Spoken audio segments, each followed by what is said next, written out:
సరిపోతుందా నారు? సరిపోతుంది.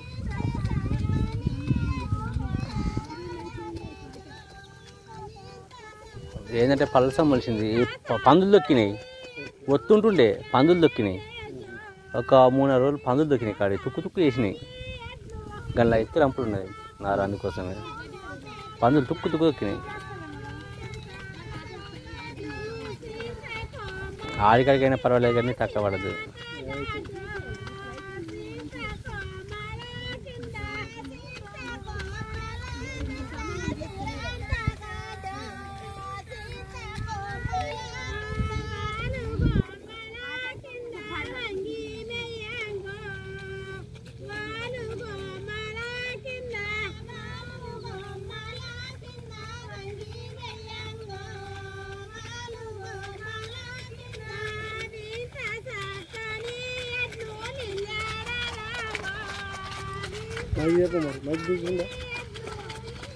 కాలర్ మీద కొనాలి ఒకటి, 30,000 ఉంటుంది. ఆడ పెట్టి ఎంత దూరం నుంచి మాత్రం మంచిస్తుంది.